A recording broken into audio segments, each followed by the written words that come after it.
Gastritis বা পাকস্থলীর প্রদাহ কেন হয় সেটি আমরা এখন জেনে নিই। এখানে বিভিন্ন কারণ থাকতে পারে, তবে সবচেয়ে বড় যে কারণটি হয় সেটি হচ্ছে এইচ পাইলোরি অথবা হেলিকোব্যাক্টার পাইলোরি নামক একটি ব্যাকটেরিয়া।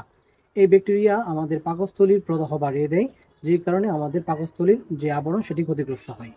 তাছাড়াও অতিরিক্ত মশলা জাতীয় খাবার, ধূমপান, ক্যাফিন ইত্যাদি জাতীয় খাবার যদি আমরা বেশি বেশি খাই, তাহলে কিন্তু আমাদের যে HCl অথবা হাইড্রোক্লোরিক অ্যাসিড সেটির ক্ষরণ বেড়ে যায়। তাছাড়াও আমাদের আরেকটি কারণ হচ্ছে অতিরিক্ত দুশ্চিন্তা। দুশ্চিন্তা অথবা স্ট্রেসের কারণে কিন্তু আমাদের পাকস্থলী থেকে হাইড্রোক্লোরিক অ্যাসিড ক্ষরণটা বেড়ে যায়।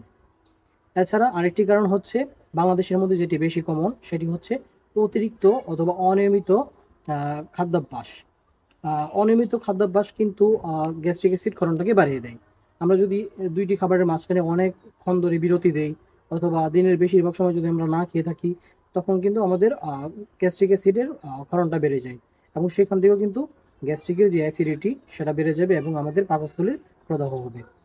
বাংলাদেশের মধ্যে আরেকটি গুরুত্বপূর্ণ কারণ হচ্ছে অতিরিক্ত ব্যথানাশক ওষুধ, যেটাকে আমরা ইংরেজিতে NSAID অথবা non steroidal anti inflammatory drug বলে থাকি। এটি আমাদের বাংলাদেশের মানুষ অহরহ খেয়ে থাকেন। আমাদের বাংলাদেশের মানুষ ব্যথানাশক ওষুধ খাওয়ার ক্ষেত্রে অনেকটাই অনীহা প্রকাশ করেন বা অনেকটাই তারা উদাসীন, যেই কারণে তারা ইচ্ছায় হোক বা অনিচ্ছায় হোক, বুঝে হোক বা না বুঝে হোক, অতিরিক্ত এই ব্যথানাশক ওষুধ খেয়ে থাকেন।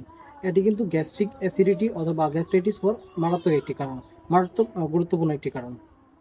যার মধ্যে কতগুলো ওষুধের নাম আমি উল্লেখ করি, যেমন ketorolac, diclofenac, ibuprofen, ketoprofen, aspirin ইত্যাদি। এছাড়াও গ্যাস্ট্রাইটিস হওয়ার জন্য আরেকটি কারণ হচ্ছে COPD অথবা ক্রনিক অবস্ট্রাকটিভ পালমোনারি ডিজিজ, যেটাকে আমরা বাংলায় অ্যাজমা বলে থাকি। যাদের অ্যাজমা সমস্যা আছে তাদের কিন্তু গ্যাস্ট্রাইটিস হওয়ার চান্সও বেড়ে যায়। তাছাড়াও কিছু কিছু মানুষের ক্ষেত্রে অটো ইমিউন অথবা তাদের শারীরিকভাবে একটা জন্মগত সমস্যা থাকে, যার কারণে তাদের কিন্তু গ্যাস্ট্রাইটিস হয়ে থাকে। সেটা পারিবারিক হয়, জিনগত বৈশিষ্ট্যের জন্য সেটা হয়ে থাকে। তাছাড়া আরও কিছু কারণ থাকে, যেমন ধূমপান অথবা মদ্যপান। ধূমপান এবং মদ্যপান করলেও কিন্তু গ্যাস্ট্রাইটিসের অতিরিক্ত সম্ভাবনা বেড়ে যায় বা ঝুঁকি থাকে।